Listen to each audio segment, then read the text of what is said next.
right, everybody, you know what time it is. You are not your ROAS. I am Robert, your host, coming to you from Austin, Texas. I have my wonderful partner in crime and tycoon in the e-commerce industry, Max Blank. And we are joined by this. When I saw this on the calendar and this got booked, I got to tell you, people, I mean, the pants tightened a little bit. It was an exciting day. And so we have the Rhode Island rock star, the NFT pickle pioneer, Jess Bachman in the house. Some might know him as Hire Fire Team in the probably one of the most followed and awesomest accounts on marketing Twitter. But Jess, how are you? Thanks for joining us. And I'm determined to make this the best episode that you've ever had. Oh, you see that commitment, people, right out of the bank. I was also very excited when I saw this on my calendar. I have to. He's a favorite. I was going to call it sick today. I'll see if I can top Christina, but she was great. And if I knew like half as much about marketing as she knows about Marvel, I would be so good at my job. Dude, she could go deep. Dude, I was just sitting here like I couldn't even know that. It was that we were joking that Always Sunny meme of her, know, when he's putting up the board and stuff. Yeah, she's a hitter. Okay, so I'm obviously back in the marketing HQ in Austin. Max is in Columbus for our actual proper HQ. Jess, where does this podcast find you? Downtown Providence, Rhode Island. Oh, look at that. I love it. I love it. Okay, so let's jump right in. I want to read a quote off of your website, which I love. Okay, so holistic design, product, marketing, strategy, grandmaster, specializing in moving the needle. I've been there, done that, sold the t-shirt, seasoned but not salty, tech adventure. I love helping people help people, and I could design my way out of a paper box. As comfortable at the small council as I am carrying heavy loads. Hoarder, hoarder, hoarder. Give me some color behind that. That's a lot in one. Give me the elevator pitch of you. Like that's such an interesting descriptor. I've had first of all, I like writing copy, as you can tell. But think about an entry point for me. Like I've always thought of myself as a designer for sure. I started like designing concert posters for like hundreds of bands, and then after college, I was like, I'm going to make this my profession. So I joined a company called Select Design, and I'm an untrained designer too, by the way. So I joined a company called Select Design in their embroidery department, operating a 12-head sewing machine, sewing Nike swooshes onto gym bags. And I was like, this is my life now, I guess. But oh man, only up from there. So I always had these sort of side hustles, and one of them was like, I created this like infographic that depicted the federal budget spending. Really hard to explain, but it went viral on the internet, and I went on like the Martha Stewart show. And then immediately I was like, I quit my job, no 2 weeks notice. Like I was making like $1,000 a day selling this poster. And back then my paycheck was like $1,000 every 2 weeks. So it's like, peace, see you later. Doing that. And then you come to the second realization where like virality does not last. And $1,000 a day turned into like $20 a week. And it's like, now I need to use whatever skills I just learned to really make a living. And then from there, like I did a lot more infographics, and I kind of take responsibility for really pushing the marketing infographic into the mainstream. My apologies, by the way, for all of that. People either love you or hate you. I'm more of a infographic maxi. I like infographics when they're done well. I think they're pretty slick. But like HDR photos, if you're familiar. Yeah, I do love the GIF too. But it's almost like HDR. If you go to, you don't go 100% HDR. It ruins things. And I think sometimes with the infographic. Wow, Jess, what a ride. You ever review the federal spending for like the past 18 months? How much bigger your picture would be? I did it every year. Like I redid it every year, and that was how I made money. And like April tax time was sort of my Christmas, because that's when it was most relevant and when I'd go viral like every year. So yeah. Just hit the money printer. That's awesome. So you've been East Coast your whole life? Yeah, I've been East Coast, but also like doing these infographics. I got picked up by a company called Mint.com. Yep. Yeah. A company. Yep. Pre-launch. I think it was like $1 billion pre-launch. exit. So didn't Noah Kagan? Noah Kagan was one of the marketers there. Yeah, for sure. So I was with them pre-launch to exit, essentially the whole journey, doing infographics of the like the 10 most popular things that they did, I made 9 of them. So how pretty cool. fun. That's really neat. We gotta get Jess on you, the triple whale. On the triple whale. I know. Hey, we need some ideation, graphics. I know. Jiminy Christmas. That's a past period. Hung up Past my hat life. there. Past life. Okay, the fine. jersey's retired in the rafters. What'd you study at Amherst? Communications, totally useless. My professors were all like, they were like Marxists, like playing like, melodies on guitars from like guerrilla leftists. It was terrible. It was the most useless information ever. But. Oh man, I love that. I don't think that's just unique either. No. That's like all the campuses That's now, the right? liberal arts experience, Oh, I guess. Yeah, I love that. Amazing. So I have my VA kind of stock all the people, and one of the things, one, you had one of the most interesting briefs I've ever received, which is a testament to how awesome you are. But two, how in the hell did you get into learning to play the bagpipes? Oh, so who plays the bagpipes? Wow. no, so That's not an easy thing. it's not. And I have a thing where I learn, I collect hobbies sort of, and I learn it just enough to not be a master or even good at it, but enough to like do a good party trick, So I Chopsticks on the piano per se. I do like the bagpipe, particularly like the long droning resonant sound, and I'm not a fan of the didgeridoo, so I learned the bagpipes enough to play Amazing Grace, and that's it. And I quit. And How you cool. you know how to play the didgeridoo? No. That's a cool instrument. You should maybe pick that one that's up. next. I can play That's the the next- didgeridoo. Okay, No prove joke. it. You can? Prove it. I'm Max not- is actually I will. Not on camera. I can't do it on camera. Max's hidden talents. He's a drummer for 12 years, and he is also used to be a stud swimmer.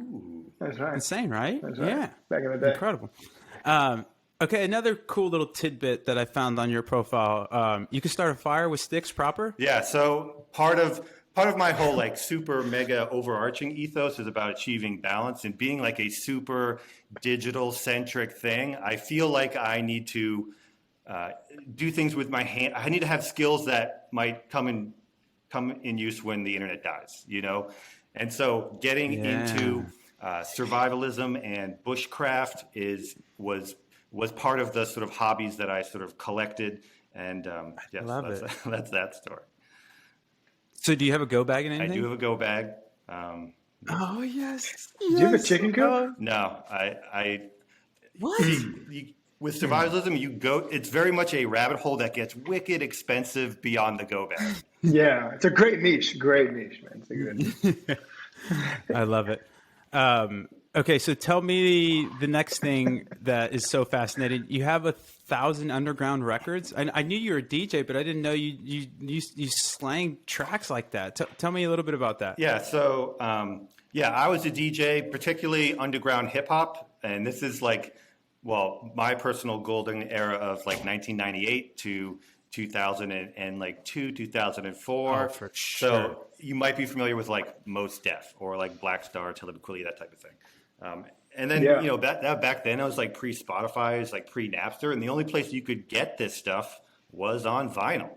And I built my collection that way. And because no one wants to hear underground hip hop at like parties or anything, I also got into like house and techno and that type of thing. Yeah. Man, that's incredible, dude. That's so cool. So you're on the ones and twos with proper vinyl, no digital stuff for you. No digital, never. It always okay. I'm, hats off to people that do it, but that always felt fake to me. But that stuff's fine too. Yeah. I love that. Okay, another fun one, man. I'm telling you, you just have this. You're just the most interesting man in the world, kind of thing. We need to get you or what is that? Dos Equis and a beard. But okay, so you invented a universal language of time. What the hell does that mean? So this is one that explain takes that. longer to explain, but I created this method of telling time using Oni glyphs. It's really hard to explain. I'll send you the video. I made this video of like how to explain it, and I tried to in addition to that, I tried to start a movement like inserting a day in between Wednesday and Thursday called Flux Day, which was like a day off because it feels like midweek you need a day to just like get the laundry done or whatever, and then you just like a 2-day sprint, and then you go into the weekend. Couldn't pull that off either. I love you, man. Why doesn't Army time just work for you? Then why'd you have to do a whole new? Right. So it's a way to visually depict time, because a lot of times when you see like you park and you see this sign, it's like you can't park anytime between, and there's like this manuscript of all these different things. It's really difficult to understand. I came up with a way to depict that without any letters or anything like that. Got it. Okay, fine. Visual storytelling at your core. Yep. I love That's right. it. That was the start. Yep. That's incredible. So you already answered this question, but I was fascinated to see how you got invited by Martha Stewart. But so that was your infographic awesomeness? Yep. Man, how cool. Love it. Okay, just 2 more quick questions. What's the nicest thing someone's done for you? I would say probably marrying me by my wife was a very kind gesture. Putting up with everything I put her through, and then so there we go. How long have you been married? We've been together for 18 years. Oh, that's fantastic. That's so cool. Okay, and then this is a little bit meta, but very prescient seeing the announcement today. What's the most important thing you've learned in your life, and then what was your life like before that and then after that? Like a big epiphany. Yeah, so a big epiphany is, and do you know the Charlie Munger quote where it's like, show me the incentives and I'll show you the outcome? You know, as soon as you understand that and you get into situations where you see what because what people say is the outcome is never really what happens. And as soon as you can pick out what is that person's actual motivation, like on a higher level, you absolutely will know how they make decisions and how they decide on things. And I just see that everywhere now. I love that. There's I read fantasy sometimes because I love like just business books and stuff like that, but I have to turn off sometimes. And it's weird where sometimes you'll find a bunch of wisdom in, a fantasy book, for example, for me. And one of the things in there was every man or person has a question. And once you figure that question out, you can really operate more efficiently in terms of your actions, because you understand what is driven or what that person values, aka is driven by. It's a huge thing. Not only that, I love that. You can run a business a lot better with people and manage people. Once you fully understand like what is driving this person, you can really have a good relationship with them because you understand them on a deeper level. Yeah. What gets them moving. Oh, I totally agree. There's actually a really cool kind of like employment pricing theory. And basically the long and the short of it is that instead of like satisfaction and dissatisfaction being on one continuum, like satisfaction and dissatisfaction are actually on 2 different continuums. And basically what that means is at a certain point, like in extrinsic factors like money or having a cool office or these things start to like, they don't make you more satisfied. They just make you either less dissatisfied, versus like giving somebody responsibility or giving somebody purpose or running a department or ownership or whatever, to your point, fires that person up, Max, is actually going to drive their value more than giving them a money or bonus or what have you. Yeah. And Rob, I love talking to you because the way you like pull up all these different like theories and thinking and being you're very much a student of thought and the way things are done. And you don't see that a lot these days, and it should be a lot more prevalent. So awesome. Oh my God. I'm the one supposed to be slinging the comments here, Jess. That's dirty pool. You're trying to soften me up for the rapid fire, but little do you know, Max is doing the rapid fire, so you're giving the wrong person compliments. Okay, cool. So we made it through our first segment. Great job, Jess. Okay, cool. This is why people bought the ticket. This is the value add segment. So Jess runs one of the cooler agencies on Twitter. How did you guys start? Yep. And then how did you kind of mold into your specialization of just this high level strategy? Yep. So to quickly finish sort of my story, I got involved in startups. I was doing a bunch of side hustles myself. And then at some point, my wife was like, "Can you get a real job? Because we just bought a house." So I took a job at a sort of larger, more traditional advertising agency who had clients like New Balance and Gatorade, and they made commercials and doing all that. It was great because I brought like this growth hacking, this digital mindset to what they were doing. And I was like, guess what, guys? You can retarget people. And it sort of blew their minds, you know? This was a few years ago. And then like that was fun. But after a point, it became something where the incentives didn't align. Like traditional agencies, unfortunately, it's like really aligned to winning awards. Winning, you know, prestige and whatever, and they make creative that wins awards and it fails in market, and we shoot videos that were like $500,000 and then put $50,000 worth of media spend behind them, or they spend, or you know, like CPG brands, they buy media like it's like a 30-year fixed mortgage, you know, in these like massive chunks or something, and I was a little bit too much of like a change agent. Inside, I was like an entrepreneur, and that kind of got kind of irritating, and a lot of my ideas didn't fly. So I left a little over a year ago, and I brought like the two smartest people with me from that agency to start Fire Team, where we can work with mostly, you know, certainly performance, you know, based clients, D2C, ecom, all that type of stuff. And it's kind of interesting because we're getting a lot more CPG clients now, and we're still like blowing their minds with the because they're not used to any of the more modern tools or tactics or strategies. But Fire Team is less than a year old. Yep, we left the agency in September of last year. I did not know that. Okay, wow, rocket ship. Work, that's why they have the Daft Punk, the spacesuits, baby. It's a rocket ship right now. That's fantastic. And then so when you brought everybody over, was everybody kind of like complementary skills, supplementary skills? Like, do you guys all do the same stuff, or everybody kind of owns their own silos and then the synergies kind of make the whole, or how does that work? So we definitely have silos. I'm sort of like a creative strategist, high level. I'm also a media buyer as well.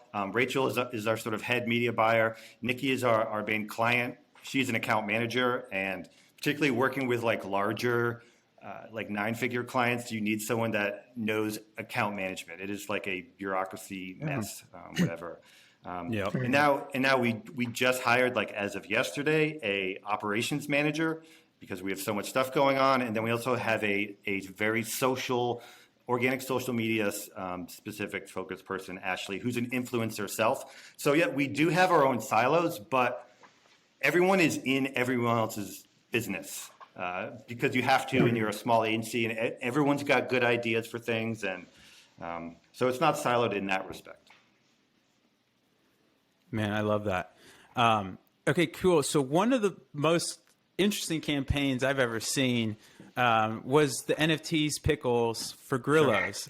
Tell me about or just kind of for people that don't know, give them the kind of gist of what the campaign was. And then also I want to know, how did you pitch that? Because that's a hard pitch, even to, even a fairly open company. Yep. So give us the spiel there. So Gorillaz is a pickle company. They're big in the East Coast. They were actually bought by King's Hawaiian, and now we're doing a campaign for King's Hawaiian now. But anyways, so cool. They Hawaiian roll NFTs. I'm not discussing anything about it. Oh, no, we cannot disclose at this time. No. But so Gorillaz is actually they're kind of like on the weirder side of brands. Like they did this collaboration and they created a shoe with Patrick Ewing or something. So they're known for being kind of weird. And so we pitched them like, hey, let's do something weird. Let's take advantage of this sort of NFT mania. And this was like the first wave when people didn't really know. It was not as developed as it is now. There's a lot of explaining going on. Yep. So what we did is we released their mascot, which is Sam the Pickle, in all these different sort of digital little GIF versions, and they were incredible. And we released them as NFTs. But one of the things that we really love is doing campaigns like that. Like at the previous agency, they'd come up with that idea and that's it. Because we're performance-based, we need to come up with all these supporting legs to it. So we can't be like, oh, people are just going to buy NFTs because that's what they do. We needed to come up with a supporting mechanism to do that. So if you bought one of these Sam Pickles, there was then this March, because it was during March, there was like this March Madness style bracket that took place on their social medias, and like these NFTs would like battle against each other. And if you owned the winning Sam at the end of the bracket, you got a year's worth of pickles. So it was crazy. So cool. Amazing. The animations, the GIFs were fantastic. Yep. The NFTs. I had no idea how it worked, and I was trying to buy one. And I messaged you, and I was like, "Hey, I don't have enough money." I had no idea what gas fees are. Or something. I remember you just sending me like a face palm emoji or something like that. It was a really difficult time to be in market with this stuff because of the gas fees, and that's something that we plan for. It's like, okay, it's $7 plus $80 fee. Like, it makes no sense. It got a little spicy. Out, so. Yeah, they did really well. It was so cool, and the themes behind them were just fantastic. Okay, kind of shifting gears a little bit. When you bring on a client or audit a client or ideate around that to generate a proposal, take me through kind of that process. Yeah, so we get a lot of inbound, particularly from Twitter, and so. Generally, if we feel like there's fit, we'll do an audit. And the audit is both like for their benefit. So we can be like, here are some ideas of things you can do better. But a lot of times it's for our benefit because it's like, is this a bullshit brand or not? Do they have something? 100%. Do they have some kind of magic beyond the Facebook algorithm that we can work with? And so once that's there, it becomes kind of challenging because we're not just media buyers, we're actually doing less and less media buying these days. And so we do have one client where we do their media buying on a bunch of different platforms. We do their organic social. We do their email. We do their we design the freaking product. We design the website. So very much integrated, and we can do a lot, but we can't take on clients like that all the time. It's just a ton of work, and you need a really good fit. You need a good working relationship. So it's a lot of times it's like, how can we get started with something that's smaller to make sure that you're not a dickhead and we're not dickheads and everything is like working out well. And because a lot of times what we're finding is like sometimes like the product can be good, but like if we don't like working with you, it just makes it, the work's not going to be good. So dating first and then trying to work into more of a sort of marriage type relationship, I guess. Yeah, I love that. I think too, there's a lot of times I see it kind of in a bifurcation of 0 to 1 and then 1 to whatever. And there's some companies that are, 0 to 1 companies where it's like, they just need other stuff. And I've found that, really, when I see the agencies are more, or again, there's two different types of agencies, but I think most agencies are multipliers where like you have something, but then I'm going to augment that. But if you have zero, it's really hard to go. Because the other thing is you're going to be trying a bunch of stuff. And if I'm paying you, 10K a month and nothing's happening, it's not because you suck. It's because you haven't tried anything, and you have to try stuff that works. And by definition, you're going to miss a lot. And so I think it just makes a client relationship tension kind of. And the other thing is a lot of times when you're in that 0 to 1 space, you're not as capital rich. Yep. You don't have cash flow. And so it's like every dollar, it's that joke, right? When somebody hires you for $500 a month, they're like, hey, this really intimate pack I'm signing with blood and I want versus 5,000 or 10, like, hey, checks paid. And, you know what I mean? For new brands, there's so many unknowns that need to become known. Like your CPM could just be terrible and particularly with new brands with not history or on the pixel or anything. And that could just blow up the entire like relationship or whatever. So there are some brands that we do work with from the get-go, but it's because we know that there's something beyond the data story that we can work with. There's some magic there. Right. I love that. Okay, what's the hardest part of owning an agency so far, and what's been the best part? The hardest part, I would say the hardest part is talent, not necessarily hiring, but it's one of those things where like we started working with clients and they wanted email. And it's like, oh, okay, we'll figure that out. And then we find like maybe a freelancer to help us or something. And then you get these skills where it's not difficult to do email, to do that well in particular. So, working with external partners has been difficult because it really hasn't been to the level that we need it to be. And we'll get to a point where it's like, okay, I can do that better, or I can pretty much do what you're doing, but doing it better. And as soon as you're like that, it's like, well, we can't do everything ourselves. We do need to find really super capable people who are at our level. And that is really the challenging part. Oh man, I couldn't agree more. So going back to some frameworks, there's something called absolute advantage and competitive advantage. And even if you have the absolute advantage, there's going to be certain things that you're just going to drive more value for you. But I am actually dealing with that now, kind of at a leadership position at Triple. Like I can't be doing the IC stuff anymore. Like I can't design the website. It's more approval strategy. Yeah, you got to multiply. That's a great point. And so when you have those short-term losses, they really, it's like nails on a chalkboard to me. And how do you do the 0 to 1 multiplying where it's like, I can't do it, but I'd love someone to do it full time, but I can't, Yeah, it's an interesting kind of paradox in that way.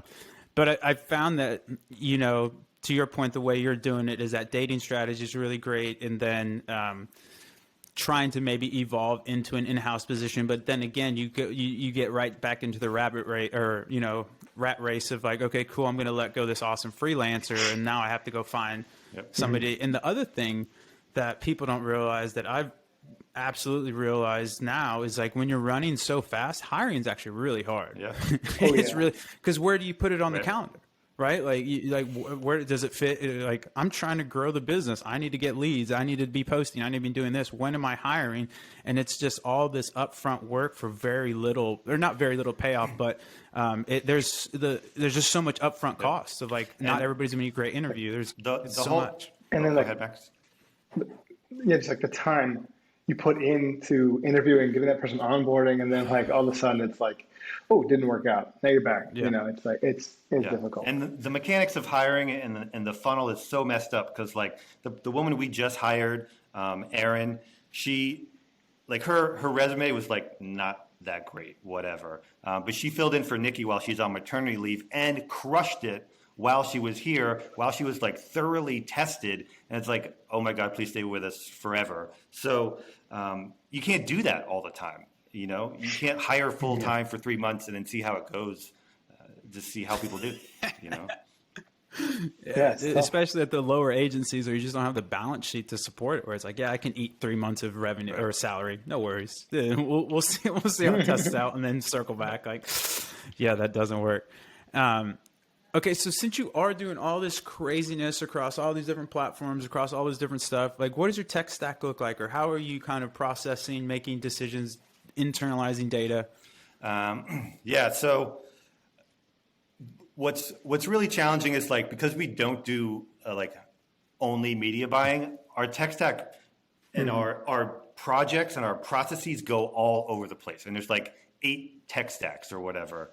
But our main central way of dealing with things is through Notion. Just going to ask you about that. Love Notion. We're trying to get. I'm trying to get AJ. He lives in Trello right now, and I'm trying to just move the whole company because we don't have a. Actually, if you don't mind, give us that, because I forgot you wrote a really big thing on that. Give us kind of that living in Notion, kind of a little in-depth description there for your Notion agency. Isn't the best for everyone, but it's the most flexible. You can design if you need to come to it with a process of how information flows through something, and then you can design that in Notion. We went through everything else like ClickUp and Asana, and you get to a point where it's like, I wish you could just do this in ClickUp, and you can't reach out to the developer or whatever. But in Notion, because it's like Legos sort of for like project management, you can build your own system, but you can't come to it with no like system on top of it. because that's not really what it's for either. You're going to be overwhelmed or underwhelmed. But if you have a sense of how you want information to flow, then absolutely Notion is the best way to do that. That's so eloquently put. I've never thought of it that way. And now you've given me that paradigm. It's so perfect because that's exactly right. Where and to be fair, like that's the point of Trello, Asana, whatever, is to force you into certain frameworks so you don't have to build it from the ground up. But if you do take the time to understand how information flows, you can database, you can do so much stuff in Notion. And to your point, Jess, the best part about it is like everybody can do their own thing essentially. And so like everybody can figure out different ways to get value from it versus forcing, I guess I think of it in terms of like what you're saying is you need to have a macro processy, exactly. But like at the micro level, everybody can do their own thing as long as it accomplishes the macro, where that's not the case in a lot of these, because there's just weird edge cases or the accountant uses it different than the media buyer, than the data analyst.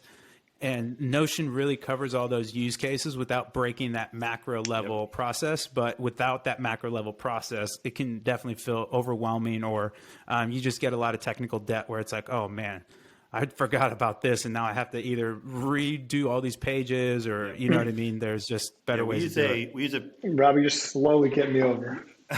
Rob is slowly converting. We use a process called Pillars, Pipelines, and Vaults by this guy called August Bradley. I don't know if you heard of that guy. You heard of him? Yeah, I've heard of him, and Thiago Forte has something a little bit similar for Second Brain, but it's not Notion specific. But yeah, so like I saw some videos and I bought like the $1,000 course from that guy, and he's like the most optimized person on the planet, which is like gross. I hate that life, whatever. But ours is an adaptation of that, which works for us. And Notion allows us to make that adaptation because like you can have a process like GTD, or GTD Disciples, and there's apps for that, but you can't branch off. You can't add to that into like a GTD app, Yep. So. Yeah, I love it. All right. I'm going to make AJ listen to this segment. I mean, you can do Trello in Notion. So you can do Kanban. Well, you can bring Trello in there. You can like an app. That's a fair point. But to kind of push back, we're not totally married in Trello now, and having everything in like a big master database sounds like crazy, but man, once you figure it out, it's so cool. You just have to slice the data and you can do so much stuff with views, but having one big database is crazy cool. And you can have relational stuff. It can get really cool. And that's what I like about it. It keeps things connected, but then there's also like just the ability to drill down into it. And it's a little internet page, basically. You can drop links to whatever. And so context, I actually run my virtual assistant off of that. The comments are great. Yeah, I couldn't be, I love it. Love it. Great minds think alike. Okay, what do you think are the biggest challenges and what do you think are the biggest opportunities for like marketing agencies going forward? So I think the iOS 14 or 15 shuffle has been super interesting. And I love that because anytime an industry gets shaken up, it's an opportunity to see where a lot of the real opportunity is. And what we've seen and with brands is like brands, their magic was the effectiveness of the Facebook algorithm. And once that was taken away from them, all the organic social that they stopped doing 2 years ago, or all these other skills atrophied, and now they're left with nothing. And particularly their overarching brand messaging. So we've got a lot of brands coming to us where like, what did work doesn't work anymore. And it's like, yeah, no kidding. It's like UGC and features and benefits. I don't know. What are you trying to move people with that? Don't know what you're talking about, man. Don't know what you're talking about. I don't know what you're talking about. It's not just you, Max. There's a lot of other people that have this issue. Most brands, I would say, have this issue. You should. Yeah, we work together. So many inside jokes. You guys did a good job, bro. Oh, that's so good. Yeah, that's kind of and again, it goes back to it's hard to justify those spends when everybody was printing money in paid media.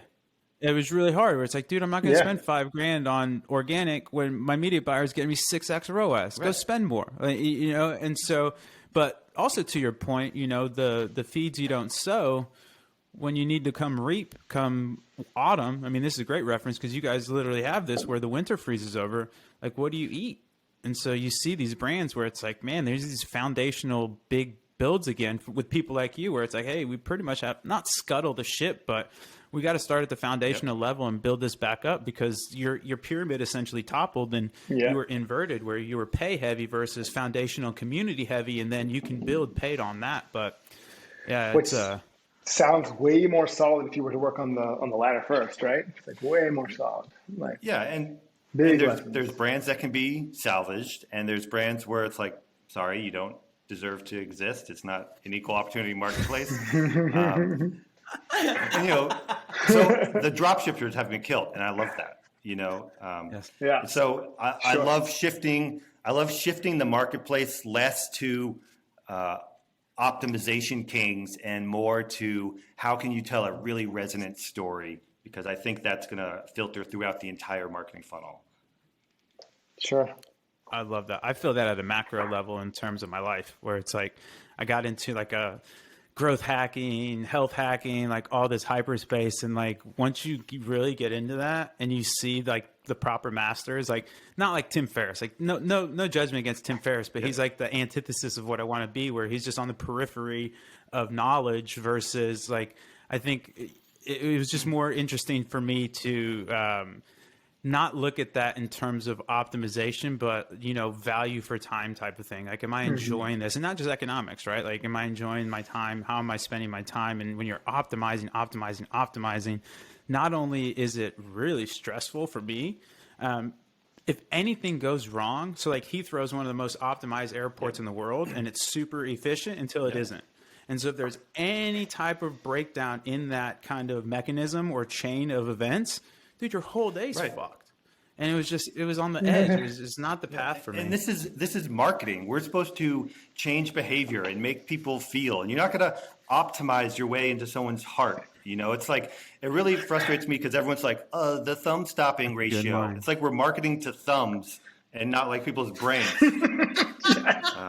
So that's certainly one of the lessons that I took from the creative agency, who prided themselves on telling big, beautiful stories. But also it's like, can we not like fade up from black for like 10 seconds before the start of the commercial, you know? They just didn't know how to execute on a way digitally that made sense, or tell a story across the funnel. Like, yes, people only have like 3 seconds, but once you get them, let's evolve that story to somewhere else down the funnel. So I think we're sort of bridging that gap between the big, bold creative stories and the messaging and what actually works in the market in 2022. Yeah, no, I 1,000% agree. Okay, one last question for the value add segment. So for agency owners out there, what has been your best lead magnet or something that has really worked to get you inbound leads? So it's a combination of two things. One is Twitter and putting out good content. Mm-hmm. I love, Twitter is a great place to learn. It's a great place to get leads. But to complete that cycle, I think you need to have a good website.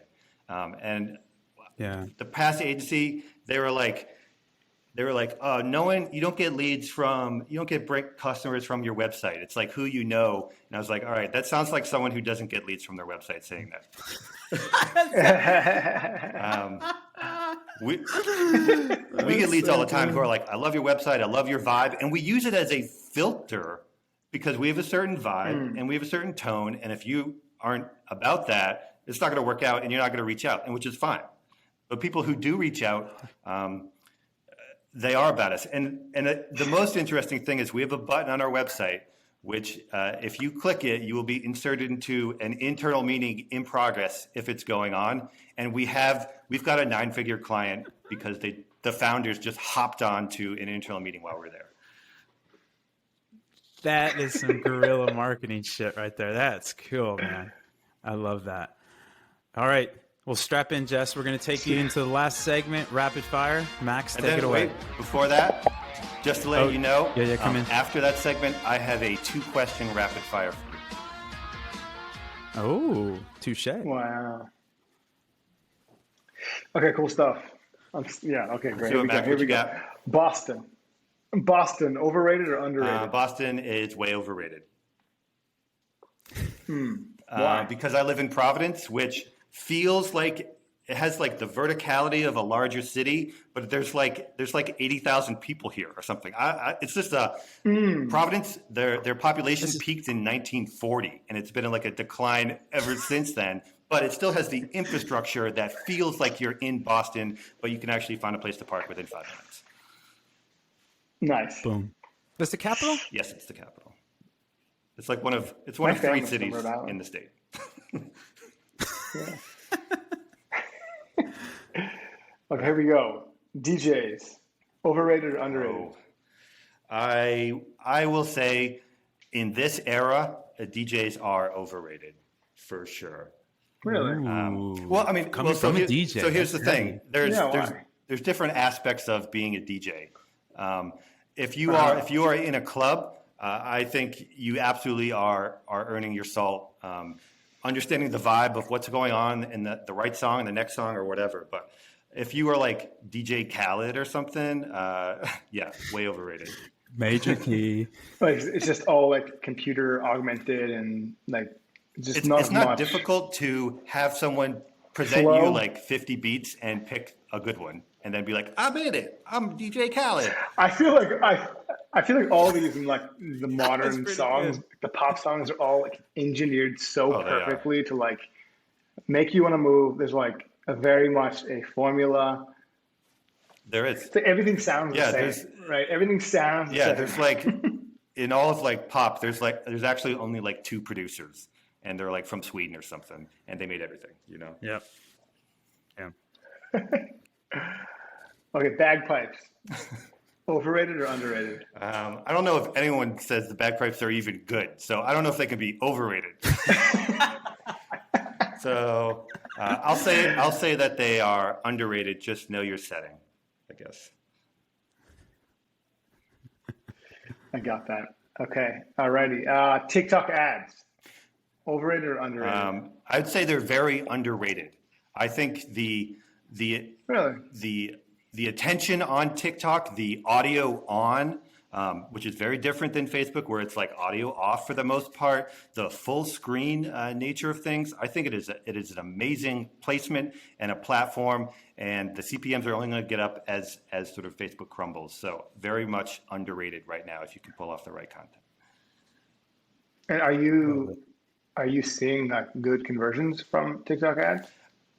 It's challenging because we're not seeing good conversions from like any platform necessarily. Right. But Right. absolutely, it's, you know, holistically when we're not running TikTok, we see that in the MER and other things like that. So very much absolutely have it in your mix. And for certain brands, you can crush it there as well. Yeah. Love that. Got it. NFTs. Over or under? NFTs, I would say they're massively overrated in terms of the like 10,000 generated whatever lions or Snoopies or whatever. I think all of those projects are going to zero in the next few years, for sure. Once it kind of dies down. Like, can we please just like think rationally about what one of these things is like quote unquote worth? And sorry, it's not $1 million or even close to that. And people are just, it reminds me of, and Robbie, you might remember this, the $1 million homepage. Remember that with like the pixel? Yeah. And it's like there was like 1 million pixels and companies could buy it and it was a big thing. And What was that? I like vaguely it remember was that. some sort of viral thing where you could buy a pixel in this grid of 1 million pixels, and companies would buy like a whole bunch of pixels to like spell out their name, and the guy sold 1 million pixels for $1 million, and then there was like all these other $1 million pixel things which somehow didn't make $1 million, you know. So I think we're really seeing that right now in terms of these NFT projects. In terms of the technology, for sure, I'm very long on that stuff. I just wish we could get more to the useful and practical and cool aspects versus like 10,000 auto-generated dads. Yeah, for sure. I hear that. Yeah. Okay, infographics. Overrated or Infographics underrated? are massively overrated, and they have been for like 10 years. I've never seen them work in terms of marketing, it's just one of those things that have become incredibly saturated, for sure. If you can use it as a tool to explain something, great, but it is not a marketing tool I would invest in. Okay, Facebook ads, over or under? I'm going to say Facebook ads are overrated.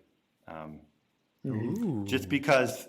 That's refreshing. It's sort of refreshing to hear it say. Just because it is saturated. And anytime when something is saturated, any advantage you have, once other people see it, it's going to flatten to zero. And if you're not finding the next thing, or if you're not developing your skills on TikTok or Reddit or some other weird platform, you're gonna go to zero too. So I think Facebook ads are well past their prime, so definitely overrated. I mean, do you think that like the TikTok is that sort of knew what Facebook was before, or do you think just the whole entire like experience of advertising in that way is sort of overrated? I think TikTok, once they can get more into the purchase data pipeline, I think they will. I think Facebook's advantage is they have purchase data and they know who the buyers are. I don't think TikTok is quite there yet, but they're certainly getting there. And the interesting thing about TikTok is that there's purchase mentality on that platform. The whole TikTok made me buy it is a thing. And so once they can get the thought of that to the actual data side and really find those buyers, I think it'll dominate. I got it. Especially if you think of some AI implications of like people like stuff being tagged in the TikTok and stuff like that. If that goes viral, that's all free reach essentially. Well, TikTok sort of freaks me out on a personal level. Like every time I open that thing up, it's like 3 hours later. I'm like, whoa. Oh, it's so good, dude. I ration it as well. I can't even touch it. I got rid of it. Or if we can plug in like Shopify audiences into TikTok, then absolutely Facebook will be a dying platform. Wow. Meta.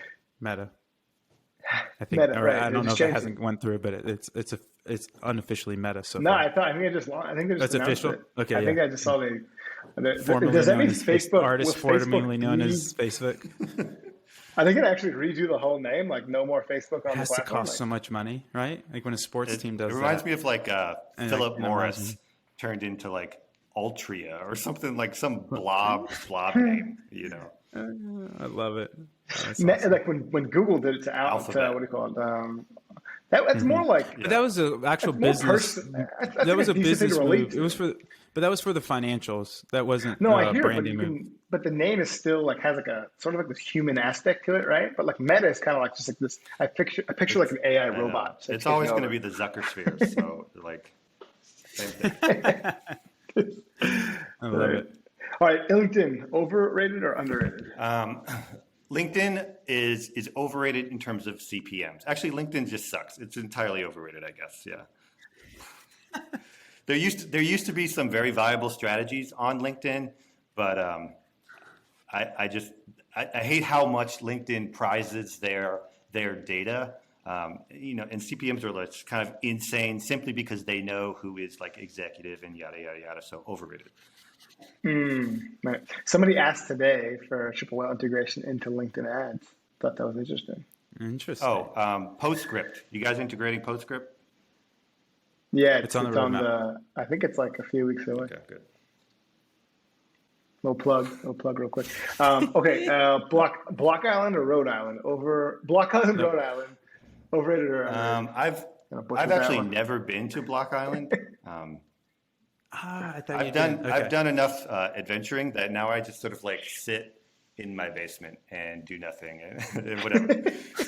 So and I'll start fires with sticks while you DJ. And I've like kids and stuff who's older, and it's like I don't know. And then like COVID, and it's like how many kids? What? How many kids do you have? I have 3 kids. One of them is technically not a kid anymore. How cool. Fun. Yeah, good stuff. Cool. Yeah. Okay, here we go. Favorite meal and why? So you're going to hate this, but I actually don't care about food like at all. And so I have this thing where I go to restaurants and I always ask the server to choose something for me to surprise me because I really have no like flavor profile, but I do like being surprised. And at least I can get a little bit of of happiness from the surprise before I'm like, this tastes fine, you know. I love it. Amazing. That's good. That's I like amazing. that answer. Favorite book? Favorite book? I would say, or one of the most important books in sort of my marketing career is Influence by Cialdini. So yeah, I think like if you're a copywriter or you're a marketer and you haven't read that, then what are you basing anything on? You know, how are you expecting to influence any type of behavior? It's not like, let's get motion in the first 3 seconds. That doesn't do anything. Like, how can we really dive deep into the brain and start picking around and trigger some things that are going to move the needle? So that one. Favorite newsletter? So, do you know Hey, It's Alex P on Twitter? Of course, the best practices. So she is a super smart thinker. She's got a great newsletter. There's some good ones out there, but I think she needs some more shine. So I'd say her. Yeah, we actually featured one of her articles in Whale Mail. Yep. She's fantastic. Great. So Favorite way to spend your time? Oh, when's it going to be my turn? Like, how long is this going on? Oh, there's only a few more, I promise. Favorite way to spend your time? So right now I'm currently making jewelry. It's my new hobby, like making rings and working with metal and stuff like that. So I would say, Cool. Saturday and Sunday, making jewelry, working with my hands. It's fantastic. There we go. Okay, favorite follow on Twitter? Favorite follow on Twitter. So one of my favorite follows, and you're not going to know him because he's not in the media buying marketing world. This guy named Travis Scheffler. He's a streamer that we worked with, but he's like a professional. He is so good at shit posting. It's great. It's like every post has just the right amount of shit post to it. Very good. Yeah, it's an art. It is an art. Learned a lot. Oh, that's it. It's your turn. All Let's right, hear it. so two questions, and either of you can answer. So what's your favorite sport team? Sporty ball. I'm not super into sporty ball anymore. I watch more UFC than anything, and I am kind of a Cowboys fan by extension of just living in Texas. Next question. I'm the most unathletic, interested person you'll ever meet. So next question. How come you haven't had more women on your podcast? Ooh. Great question. We had, I guess, just Christina. Yeah, we can get more. Help me book well, them. it just feels like two guys, and then you have like another guy. So then it's like three guys like all the time. And, we are a majority-owned female agency. I work with 4 women, so I would get the shit kicked out of me if I didn't ask that question. So let's do it. Let's have them on. We'll have everybody on. We love it. We love everybody. It just happenstance. Good. Love to hear it. All righty then. Awesome. Well, Jess, here, I'm going to throw it over to you. Plug Fireteam a little bit. Tell us how we can get involved or how people can reach out to you for your services. Yeah. So, if you're on Twitter, follow along. I do my own shit posting there. Take it or leave it. But certainly our website, fireteam.is, will give you a sense of our services and our vibe. We try and be interesting and different. If that works for you, then don't everyone Zoom bomb our morning meetings at once, but you can also email. I'm coming, dude. Email as well. Wonderful. Jess, you're such an amazing person, man. Thank you for getting grilled over with rapid fire and being so vulnerable and giving us so much information. If you guys want to get more involved with Triple Whale, try Triple Whale on the Twitters, and then try triplewhale.com if you want to sign up. And then thanks, guys. This has been amazing. Jess, again, thank you from the East to Texas and then the Midwest. All love everywhere. And then I will make a note to get more women on the podcast, a Jess initiative. And thanks again, everybody, for tuning in, and we'll talk soon. That's good, Jess. That was fun.